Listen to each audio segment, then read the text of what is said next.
When I first met Andrew, I never imagined I'd be here, in this quiet little town in Ohio, living the life I'd built for myself over the past 2 years. We had our ups and downs, like any couple, but I genuinely felt like I was home. Andrew was everything I'd been looking for, steady, grounded, and kind, but things weren't always easy. I didn't expect the challenges of blending families, and I certainly didn't expect how complicated things would become with his son, Ethan. It wasn't that Ethan was a bad kid, not by any means. When I first became his stepmother, he was 19, and in that awkward, in-between stage of being a teenager and trying to figure out his place in the world. He wasn't thrilled about the idea of having a new woman in his father's life, and I didn't blame him. I tried to keep my distance at first, respecting his space and not wanting to rush into some perfect family dynamic. It wasn't easy. Every time I tried to make an effort, I could tell he wasn't really interested in getting to know me. He'd give me polite nods or short answers when I'd ask about his day, but that was about it. I figured it was just part of the transition, something we'd work through as time went on, but deep down, I couldn't shake the feeling that maybe he was a little lost, and I wondered how long it would take before we could truly find our footing. Andrew was often busy with work, especially in the first few months of our marriage, and I knew that Ethan had been through a lot with the divorce. He'd always seemed to carry that weight, and I tried to keep that in mind as I navigated my new role as his stepmother. I wasn't trying to replace his mom. God knows that would never work. But I hoped that I could offer something he didn't know he needed. I wanted to be there for him, in my own way, without overstepping my bounds. I never wanted to make him feel like I was taking her place. I think that was part of my struggle at first. How do you build a relationship with a person who has their own emotional walls built up around them? How do you even begin to break those down? As the months passed, we fell into a routine. I'd make dinner most nights while Andrew worked late, and Ethan would usually retreat to his room or go out with his friends. But there were moments, brief flashes of connection where he'd sit at the table with me, asking questions about my day, or he'd mention something about his future plans. He'd always been quiet, but I could see little sparks of curiosity about me, even if he didn't always show it, and I'll admit, it made me feel good.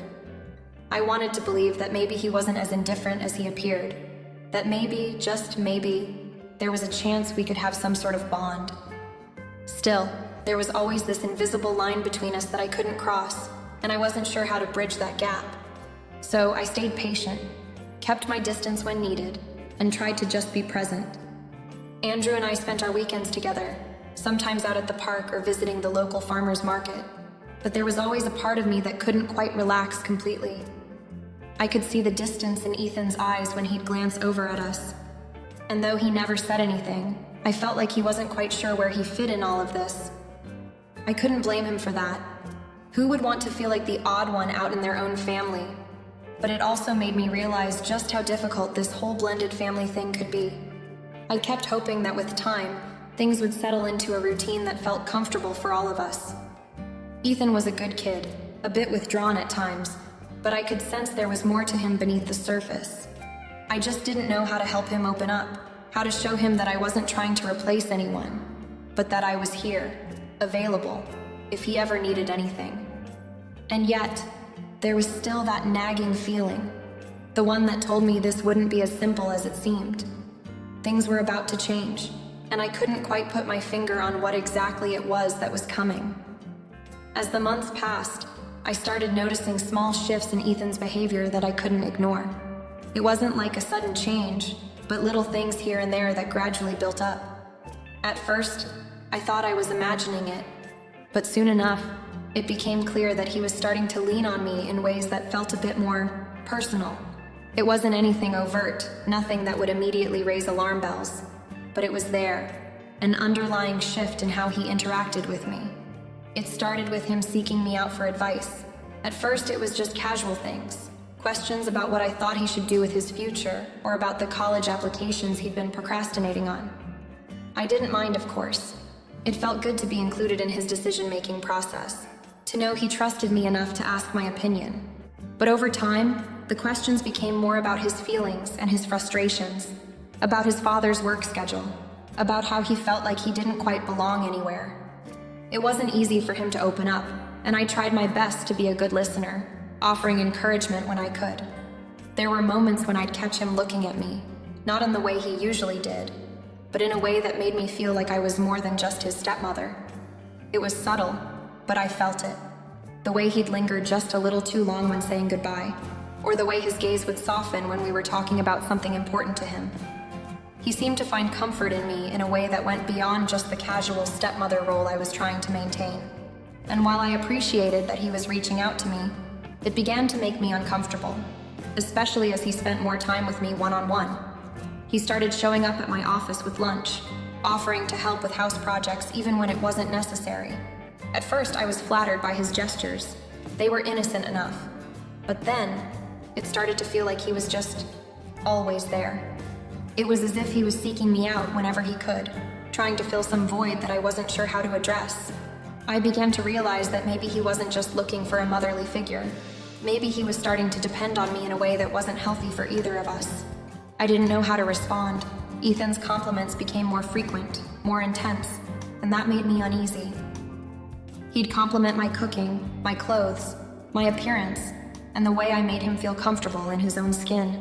I didn't want to shut him down completely, but there was something about the way he said these things that didn't sit right with me.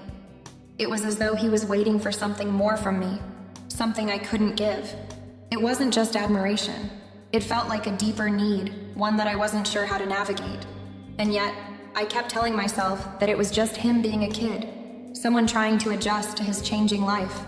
After all, we were living in this strange new family dynamic, and I told myself that this behavior was just part of the adjustment.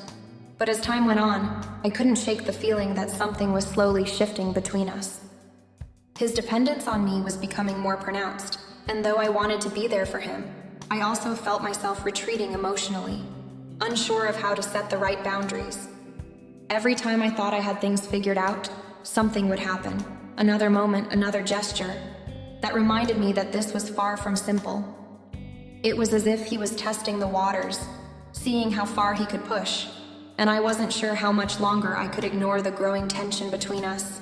It was becoming harder to ignore the shift in Ethan's behavior.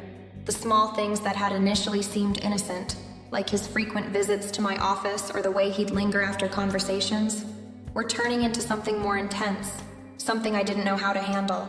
It wasn't just his emotional dependence anymore. There was a sense of possessiveness that was starting to creep into his actions, and it made me feel increasingly uncomfortable. I could feel his eyes on me more often, and it wasn't just the normal look of a teenager looking for advice. It was different now, more charged. He would sit beside me, close enough that I could feel his presence even when we weren't talking. He'd offer to help with chores, things that didn't need to be done, but were done just so he could be around me. And when I'd thank him, he'd smile in this way that made me uneasy, like he was waiting for something more than gratitude. I couldn't help but wonder if he saw me as more than just his stepmother. There were times when he'd come to me with something that seemed trivial, but the way he'd say it made it seem like he was testing the waters. He'd ask about my thoughts on relationships, or what I thought it meant to truly love someone. I did my best to answer, keeping things light and neutral, but it felt like he was digging deeper, like he was trying to connect with me on a level that went beyond our family bond. It wasn't just advice anymore. It was almost as if he was searching for emotional intimacy, something I couldn't offer, and the compliments kept coming. They were more frequent now, and more specific. "You always know what to say, Lily," he'd say, his voice softer than usual. "I don't think anyone else gets me the way you do." I didn't know how to respond to that. Part of me wanted to tell him that I was just here to help him, to be a motherly figure, but his words were starting to feel like something more. I couldn't shake the feeling that he was crossing some kind of invisible line, and I wasn't sure how to make it stop without making things worse. It wasn't just his words, it was his actions too. When we'd be in the living room watching TV or talking about something mundane, he'd move closer to me, like he was trying to create a sense of closeness that wasn't there before. At first, I thought I was imagining it, but the more time went on, the clearer it became. He seemed to seek out physical closeness, always positioning himself near me, sitting beside me on the couch when there was plenty of room elsewhere. And when I'd try to subtly shift away, it was like he didn't notice or didn't care. It was as if he needed to be close to me, as if my presence was something he couldn't function without. It wasn't just unsettling. It was confusing. I didn't want to push him away, but I also knew that this was not a healthy dynamic. I felt the weight of the responsibility to be there for him, to help him through the struggles of growing up. But I also felt myself pulling back. The lines between what was appropriate and what wasn't were starting to blur, and I didn't know how to separate the genuine need for guidance from the growing sense of dependency that made me question my role in his life. I had no idea where this was going, but I knew something had to change. Something had to give, or else I wasn't sure how much longer I could keep this uneasy peace between us.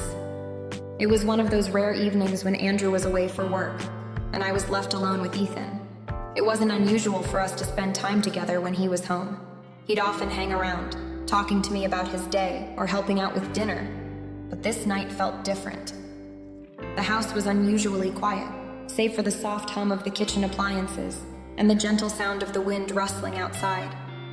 I couldn't quite place it, but the air between us felt thick with something unspoken, something that neither of us dared to address. I was in the middle of chopping vegetables when Ethan entered the kitchen, standing just a little too close behind me. I could feel the weight of his presence, the way he lingered in my space without actually saying anything. Normally, he would have just sat down at the table or started helping out, but tonight he didn't move. He simply stood there, watching me.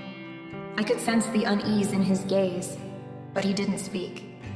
The silence hung heavy, stretching on longer than usual. After a while, I broke the stillness, trying to distract myself from the tension. "How's school going, Ethan? You've been so quiet lately." I was grasping for something, anything, to return to the easy conversation we'd shared before, but he didn't respond immediately.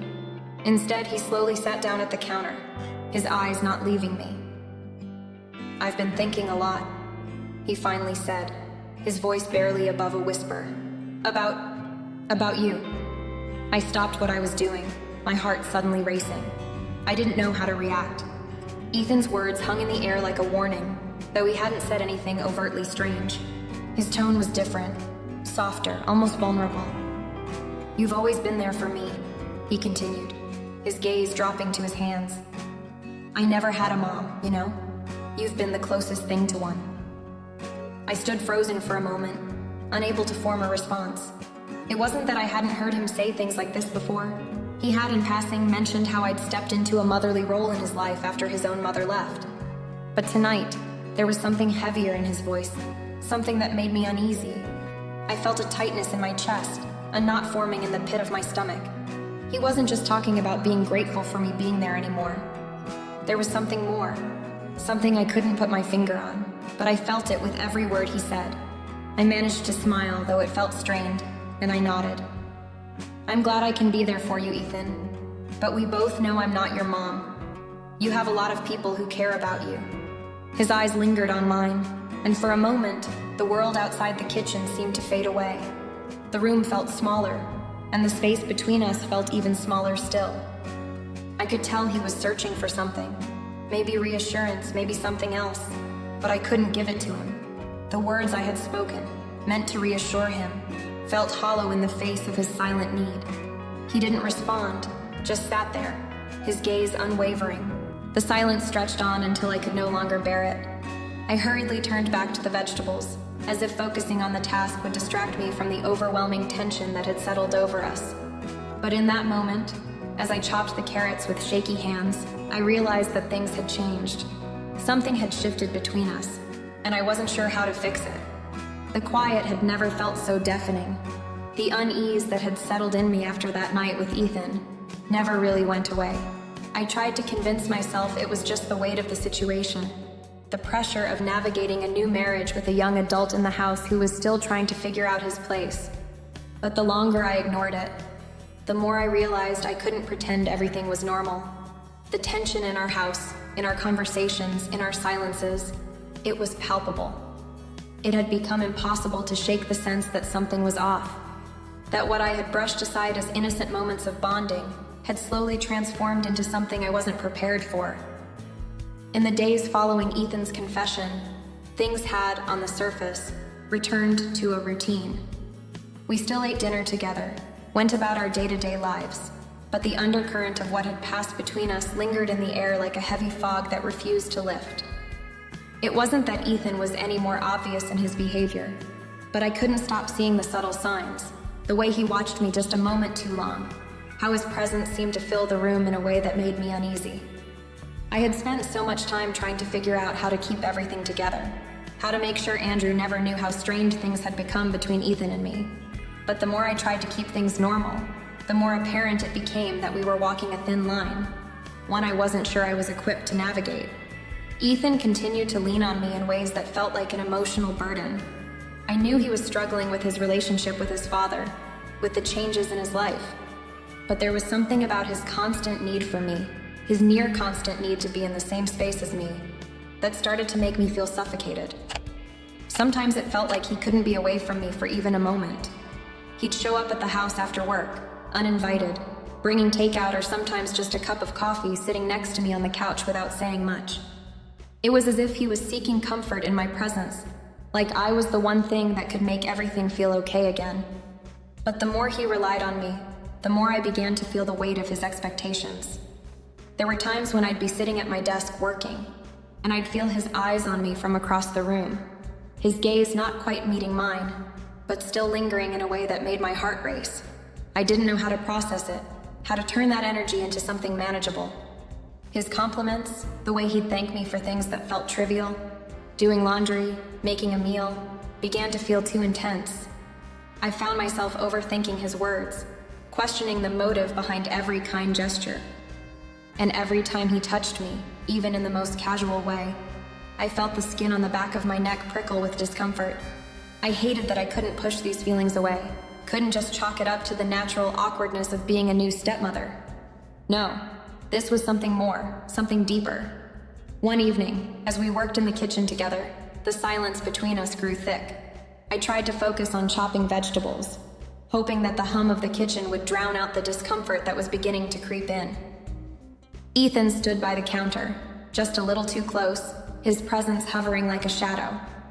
I could feel his gaze, his eyes never leaving me, and I couldn't ignore the way his breathing had slowed, as if he was waiting for me to turn around and acknowledge him.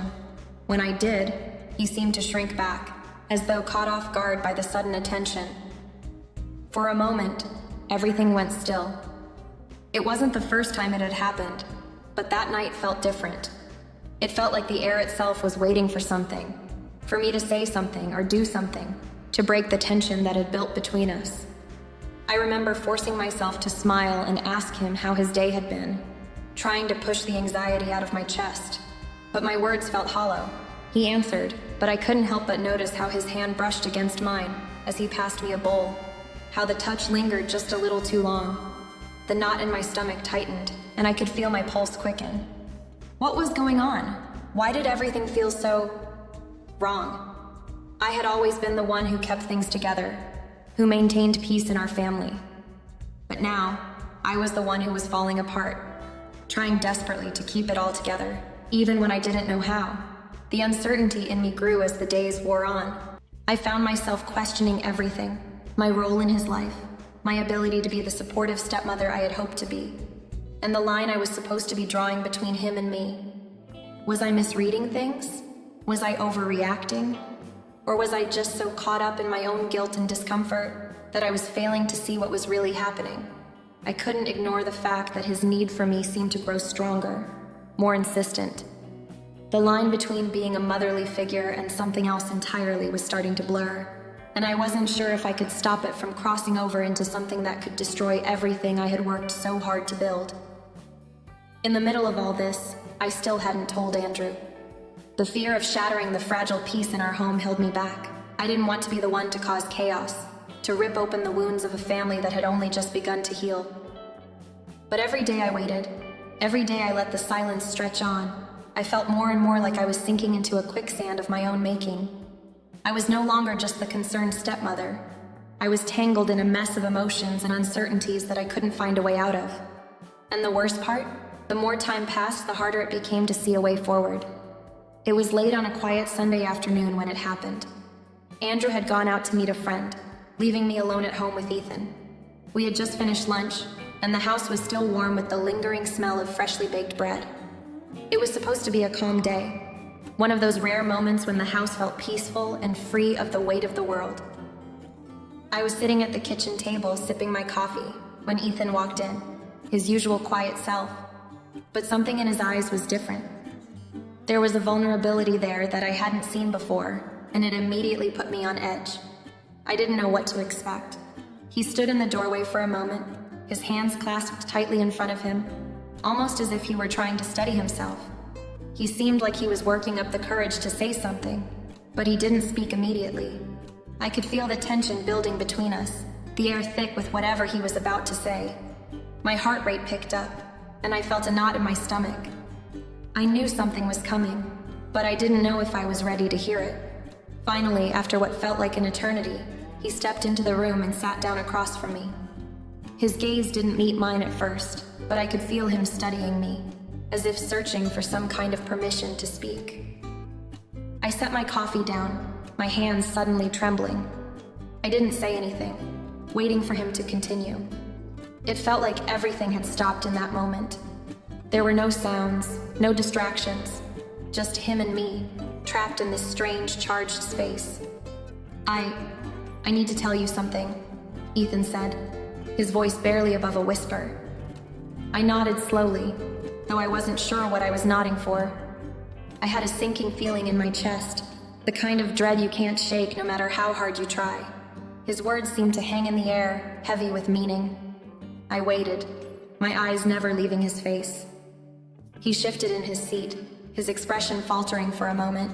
Then with a deep breath, he spoke again. I don't know how to say this, but I feel like I need to. I've been carrying this for a while now. His voice wavered slightly, but he forced himself to continue, as if saying the words would release something inside of him. I've developed feelings for you, more than just the feelings a son should have for his stepmother. He paused, his eyes searching mine, trying to gauge my reaction. I know it's wrong. I know it doesn't make sense, but it's how I feel. My heart stopped in my chest. The words he had spoken rang in my ears, but they didn't seem to register fully at first. I couldn't wrap my mind around it. I hadn't expected this, hadn't even allowed myself to imagine this could be where things were heading. My first instinct was to pull back, to get some space, to try and make sense of the flood of emotions I felt crashing over me. But I stayed rooted in my chair, my body stiff, my breath shallow. I didn't mean for this to happen, Ethan continued, his voice barely audible. I didn't want to feel this way, but I do, and I can't stop it. He looked down at his hands, his shoulders slumped in shame. I don't expect anything from you. I needed you to know. It's been eating me up inside. The words hung in the air, lingering long after he had finished speaking. I couldn't look away from him, but I didn't know what to say. My mind was racing, my thoughts jumbled. I had never prepared myself for something like this. What was I supposed to do with this? What was I supposed to say to him? My role in his life was supposed to be one of guidance, support, nothing more. I wasn't prepared for this kind of intimacy, this kind of vulnerability from him. He had opened up to me in a way I wasn't equipped to handle. And now, in the silence that followed, I was left with a choice. Slowly, I gathered myself, trying to steady my emotions. I took a deep breath, forcing my words to come out in a calm, steady tone, despite the storm raging inside of me. Ethan, I began, my voice shaking slightly. I appreciate you trusting me enough to share this, but we can't... I hesitated, trying to find the right words. We can't go down this path. You're like a son to me, and that's all you'll ever be. We can't let these feelings complicate things, okay? I could see the disappointment in his eyes, the hurt that flickered there for just a moment before he quickly masked it. He nodded slowly, not saying anything, but I could tell he was struggling with my response. I understand, he said quietly, though his voice betrayed the sadness he was trying so hard to hide. I'm sorry. I didn't want to make things weird. I just didn't know how else to deal with it. I tried to give him a small reassuring smile, but it felt hollow, like I was faking something I didn't truly feel. We're going to be okay, Ethan, I said softly. You need to focus on your future. We both do. What you're feeling, it's not your fault, but we have to put a stop to it before it goes any further.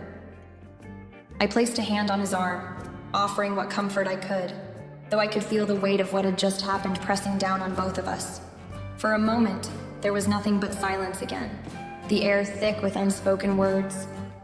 Ethan didn't move, and neither did I. We sat there, locked in that awkward, painful moment, until he finally stood up and walked out of the room without another word. I sat there for a while, my heart still racing, my mind spinning, trying to make sense of the moment that had just unfolded. This wasn't something I had ever expected to happen. It was a burden I didn't know how to carry, but I knew that from here on out, things would never be the same. The days that followed Ethan's confession were a blur of emotions. I couldn't stop replaying the conversation in my mind, over and over again like a broken record. His words, though spoken quietly and with such vulnerability, rang in my ears. I couldn't forget how his voice cracked, the way he had looked at me with such longing and sadness. And yet, as much as I felt for him, felt the weight of his pain and the deep sense of isolation that seemed to define his life, I knew that I couldn't let this thing, whatever it was, fester.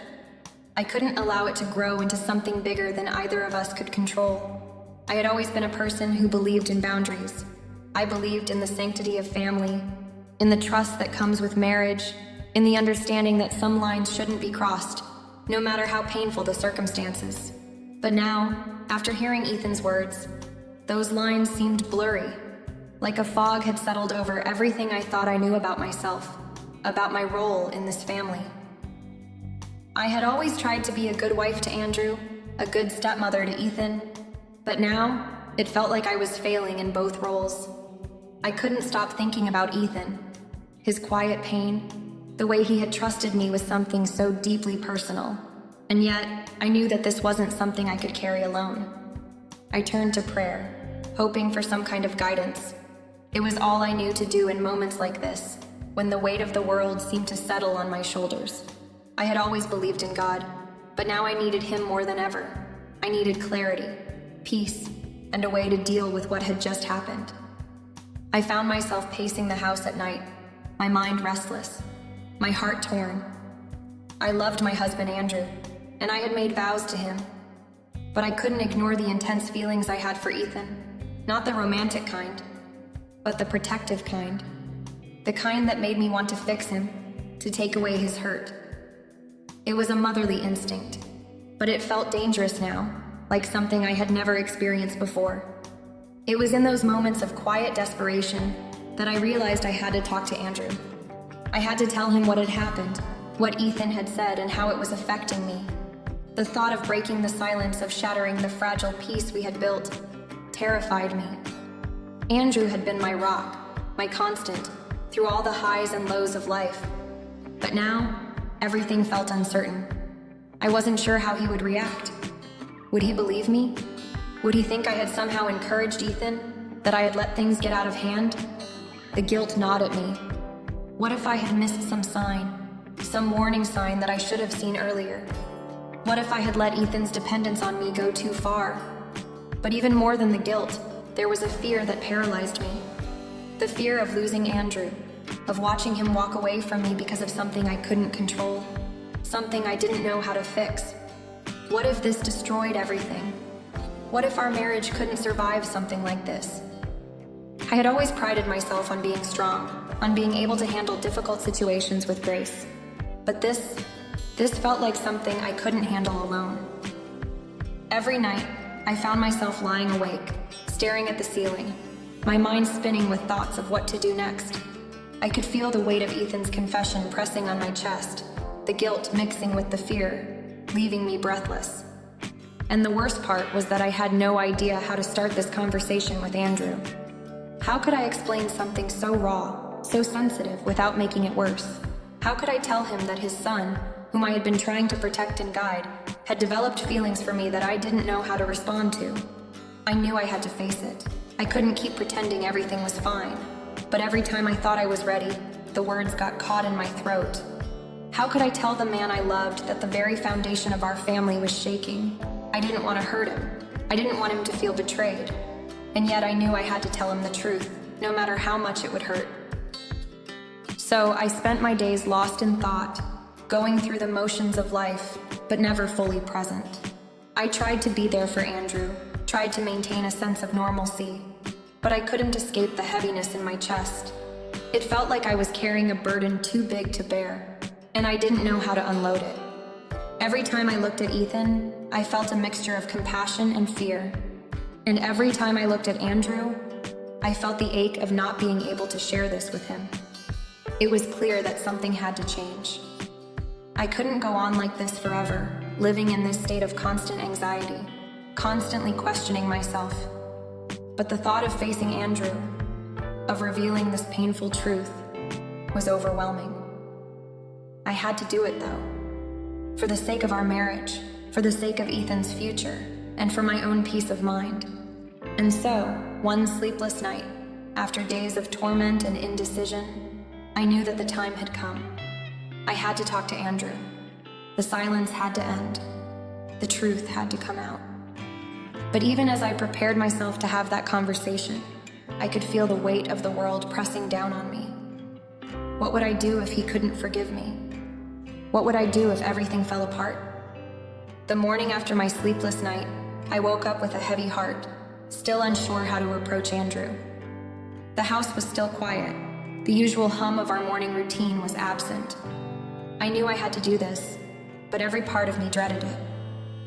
I stood in the kitchen, waiting for the right moment to speak, hoping that somehow the conversation would resolve itself in a way that didn't tear us apart. When Andrew came down, he could immediately sense something was wrong. His eyes searched mine, and without a word, he asked, "Lily, what's going on?" I felt like the air had been sucked out of the room, and I knew there was no turning back now. I couldn't delay it any longer. I took a deep breath and started. I explained everything: Ethan's confession, the way I had been feeling about our family dynamic, and the weight of the situation. My voice trembled, but I did my best to remain calm and clear, emphasizing that nothing inappropriate had happened, that I hadn't encouraged him, but that it was something I could no longer ignore. I could see the hurt in Andrew's eyes, but there was also confusion. His brows furrowed as he listened, his face a mixture of disbelief and pain. When I finished, we sat in silence for a moment. The silence wasn't comfortable. It was the kind of silence that filled the space with too many questions, too many fears. Finally, Andrew spoke, his voice low and strained. "I don't know what to think right now, Lily, but I'm glad you told me. I don't know how this will change things between us, but I need time to process it all." It was hard to breathe, but I nodded. I understood. I couldn't expect him to have all the answers in that moment. He was hurt, and so was I, but I could see the effort in his eyes, the way he was trying to understand. It wasn't easy, but we both knew that the truth had to come out, even if it shook the foundation of everything we'd built. That night we sat together, not saying much, but there was a sense of quiet understanding between us. Andrew suggested that we get counseling for Ethan.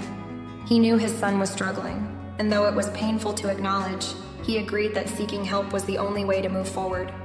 It wasn't going to be easy, but it was the first step toward healing.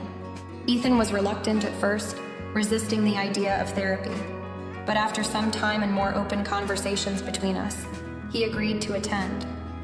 Slowly, his defensive walls came down, and he started to open up about his feelings. It wasn't an immediate fix, but it was progress. As the weeks passed, the tension in our home gradually eased. There were still moments of discomfort, moments when I would look at Ethan and feel the weight of his feelings towards me. But I knew that we were all trying our best to move forward. The family we had once been, fragile and uncertain, began to rebuild, slowly, piece by piece. In the end, I found peace, not in perfection, but in truth. I had confronted the situation, had spoken the hardest words, and I had protected my marriage and my integrity in the process. It wasn't the resolution I had hoped for when this all began, but it was a quiet, hard-earned peace. I had upheld my boundaries, respected my role, and had done the best I could to help Ethan heal, even when it felt like everything was falling apart. And as I sat there with Andrew, our relationship stronger than before, I knew that, though the road ahead would still have its bumps, we would face them together. The silence had been broken, the truth had come out, and for the first time in weeks, I felt like I could finally breathe again.